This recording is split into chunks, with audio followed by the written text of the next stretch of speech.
Halo Tribuners, jumpa lagi bersama dengan saya Kusnul Asyaifah dalam tayangan Berita Selebritis di Tribun Lampung. Berita Selebritis kali ini akan menghadirkan berita selebritis tanah air untuk Anda. Dan inilah berita selebritis selengkapnya. Berita pertama datang dari Ahmad Dhani yang puji Judika taat bayar royalti lagunya. Musisi Ahmad Dhani membuktikan bukti transparan dari Judika. Adapun transparan tersebut merupakan royalti yang dibayarkan Judika ke Ahmad Dhani. Sebab jika Judika membawakan dua lagu milik Ahmad Dhani dalam satu event, sikap Judika yang taat bayar royalti ini pun akhirnya dipuji oleh Ahmad Dhani. Tampak dalam unggahan tersebut, pihak yang mengundang Judika membayar uang sebesar 15 juta untuk dua lagu yang dinyanyikan oleh Judika di event mereka. Jumlah nominal yang tertera dalam unggahan Ahmad Dhani itu kemudian mendapatkan sorotan. Diketahui sebelumnya Ahmad Dhani sebagai Ketua Dewan Pembina Aksi atau Asosiasi Komposer Seluruh Indonesia sempat mengkritik kinerja LMKN dan LMK dalam hal royalti lagu untuk pencipta terutama khusus live event.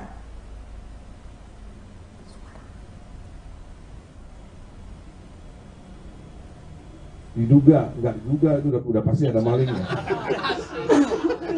Udah pasti ada malingnya itu.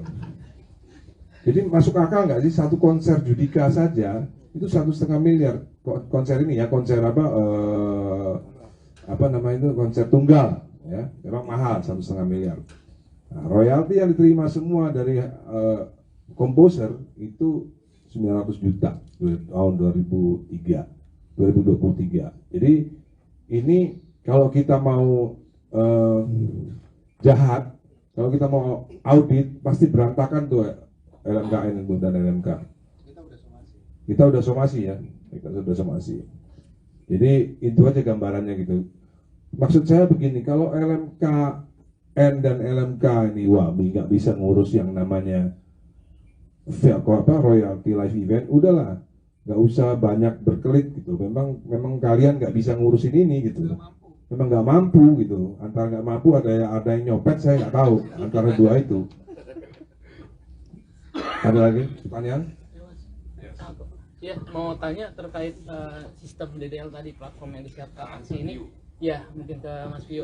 Itu nanti sistemnya bakal seperti apa? Apakah nantinya komposer yang sudah memberikan kewenangan kepada aksi ini buat lewat sistem DDL itu, apakah harus menarik kewenangan LMKN atau LMK untuk pemungutan royaltinya?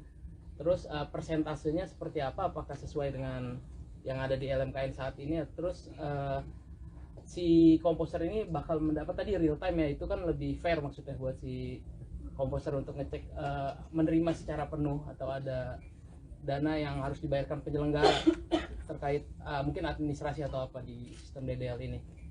Sama itu apakah nanti bakal jadi tumpang tindih nggak sih terkait penarikan ini dengan yang di LMKN itu untuk penyelenggara komposer sendiri? Itu boleh mungkin Mas Vio dijelaskan. Oke, saya coba ceritakan dulu, saya gambarkan dulu pemaparannya dulu ya. Sebentar ya Mas ya, untuk lebih pahamnya lagi sebelum Piyu bercerita. Jadi begini, otomatis semua komposer yang ada di aksi otomatis memang sudah tidak ada di LMKN gitu. Jadi yang memang yang harus bekerja adalah IO yang harus bekerja sama dengan kita sebagai lembaga komposer yang khusus menangani masalah event gitu. Berikut ini ada film Glenn Fredly The Movie yang sudah merilis poster dan juga trailer. Film Glenn Fredly The Movie dipersembahkan dari Time International Films yang diproduksi oleh DIMN I Love Indonesia Picture bekerja sama dengan Aditya Picture merilis poster dan juga trailer pada Rabu 24 Januari 2024. Poster tersebut memperlihatkan foto dari Martino Leo yang memerankan karakter Glenn Fredly. Martino juga tampak berada di atas panggung dengan cahaya yang menyorot. Kemudian dari belakang foto Martino tampak ada tulisan Love Music Family. Produser Daniel Manata menjelaskan maksud poster yang dibuat tersebut. Dia menyebut bahwa poster ini didesain untuk menggambarkan ayah dan anak.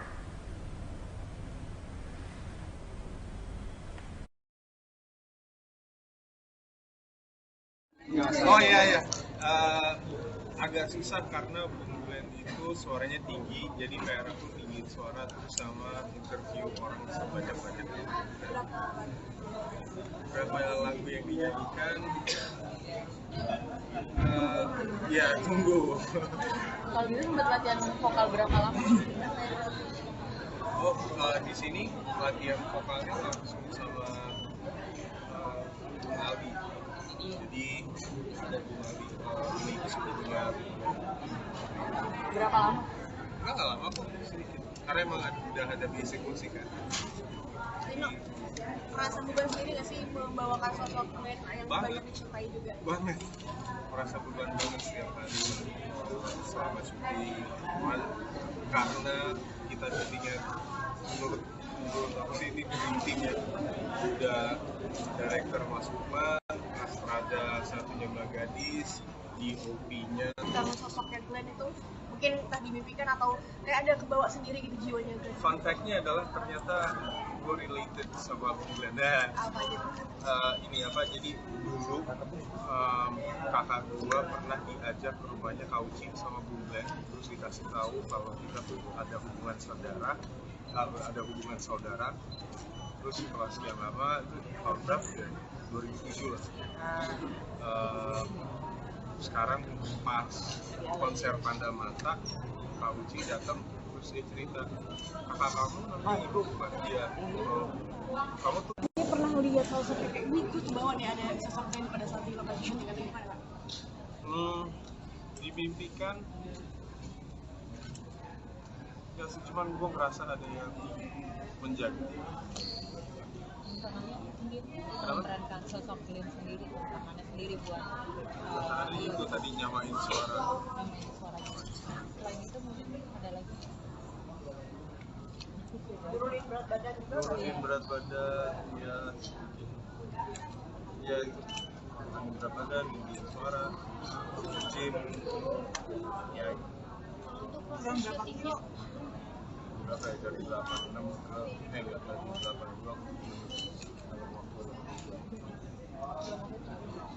Proses syutingnya itu berapa lama ya Kak? Ini tuh syutingnya di Jakarta aja atau sampai ke Ambon tempat? syutingnya di Jakarta. Kalau ada Berapa lama? Itu sekitar 22 days, 24. dari ada kayak kesan unik nggak sih? Ya itu dia yang unik. Berasa kayak itu adalah project yang disertai dan dijaga oleh alam semesta, atau gimana ceritanya. Pokoknya ada ketemu masalah, terus masalah itu fix itself, jadi terpecah dengan sendirinya. Ada cerita unik. Dan itu kan identik dengan pakai topi. Ya. Jadi untuk film ini ada pakai topi koleksinya dia atau dari topinya? Berikut ini ada Badai yang merilis Belum Bisa Dipercaya, bicara tentang percintaan Gen Z. Musisi Badai Holo atau Badai ini merilis karya terbarunya yang berjudul Belum Bisa Dipercaya di bawah naungan label musik Naga Suara. Lagu baru ini menjadi salah satu lagu yang dipersiapkan untuk album solo kedua Badai. Jadi Badai mengatakan Belum Bisa Dipercaya berbicara tentang kisah percintaan Gen Z. Lagu ini sebenarnya cerita di zaman sekarang dan orang memulai pertandingan hati baru tapi belum menyelesaikan pertandingan hati lama, sehingga hubungan jadi toksik. Ini dijelaskan oleh Badai dalam jumpa pers di Gedung Kesenian Jakarta di daerah Gambir, Jakarta Pusat. Untuk lagu ini, Badai mengusung genre pop dengan musik 1970-an.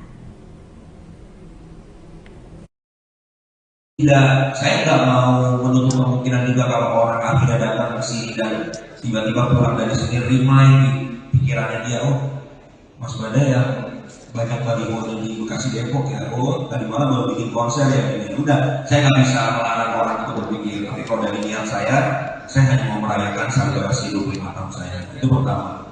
Yang kedua, untuk masalah perpindahan tempat. Nah, sebenarnya memang kemarin kita sudah proses di Alami Suramanjuki di teater besar ya, tapi karena ada beberapa disinformasi dan juga miskomunikasi juga, lalu proses administrasi yang prosesnya agak berbelit-belit pada saat itu, dan kebetulan memang Mas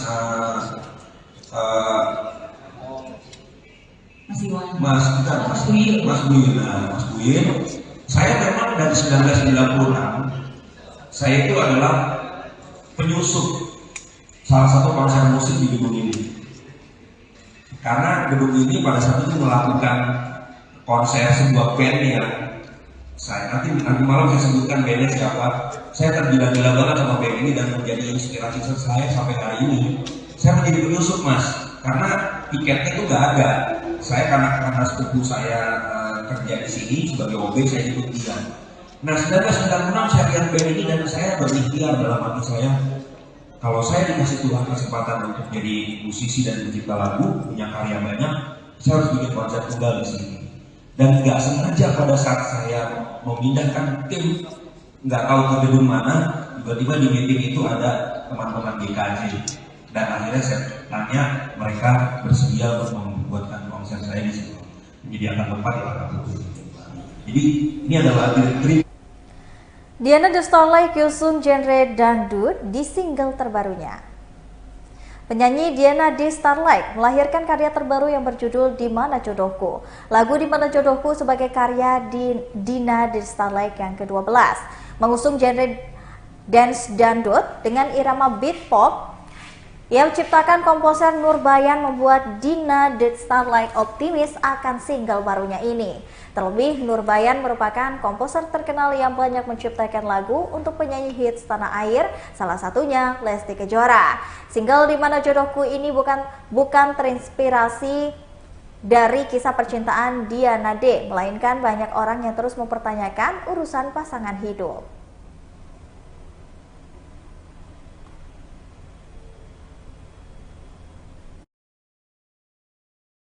Jadi kayak kita mengembalikan lagi ingatan-ingatan kita, musik-musik seperti ini. Adiana, ini lirik lagunya mungkin relate juga nggak sih, pernah merasakan juga nggak sih? Nah itu dia. Ini sebenarnya bukan kisahku, tapi ini adalah kisah seorang gadis, dan memang lagu ini aku sama Mas Nurbayan kita berkonsep. Kita banyak bertukar pikiran, kita bikin seperti beliau bilang, kita mau bikin karya apa ya, karena kita fiktif ya, cerita-cerita dari kisah-kisah dari orang-orang gitu. Jadi bukan ceritaku. Jadi ini adalah sebuah kisah anak-anak muda mungkin, atau apa yang kita gali, yang kita angkat menjadi sebuah lagu. Karena bisa akan jadi lagu ya. Iya. Setiap bulannya akan jadi single. Itu akan berkolaborasi terus dengan Mas Nurbayan atau hanya single ini aja? Ini adalah konsep kita, konsep aku sama Mas Nurbayan. Memang aku akan berkolaborasi terus dengan beliau, dan juga nggak menutup kemungkinan suatu saat kita akan berkolaborasi lagi dengan musisi lain atau apa yang bisa kita bikin menjadi sebuah karya. Kenapa tertarik dengan kolaborasi dengan Mas Nurbayan? Ya karena ya namanya kita berkonsep itu kadang-kadang chemistry-nya dapat ya, lagunya atau apa. Makanya saya memilih untuk berkonsep dan berkolaborasi dengan beliau. Kemudian mungkin ada kesulitan nggak saat proses rekaman atau pembuatan video klip? Mana? Proses rekaman dan video klip. Saat proses rekaman atau pembuatan video klip? Sebenarnya aku nggak suka awalnya tuh liriknya kan, aku tuh emang agak pemilih. Nelangsanya Aditya Zoni saat antarkan jenazah sang ayah untuk disolatkan. Netizen singgung soal Amar Zoni. Kabar duka datang dari pemain sinetron Aditya Zoni dan juga Amar Zoni. Kakak adik artis ini harus menelan pil pahit bahwa sang ayah telah meninggal dunia. Kabar bahwa Suhendri Zoni telah meninggal dunia pada Sabtu 20 Januari 2024 silam jelas saja kepergian sang ayah membuat Aditya Zoni berduka cita. Dilansir dari Grid ID di akun Instagram Lambe Gosip, pada Senin 22 Januari 2024 beredar video pemakaman Suhendri Zoni. Dalam video yang beredar tampak sosok Aditya Zoni yang mengantar jenazah sang ayah untuk disolatkan.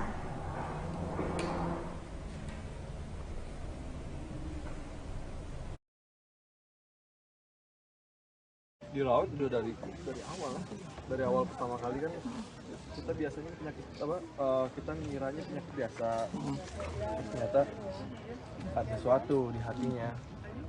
Bapak kan tipe orang yang nggak mau apa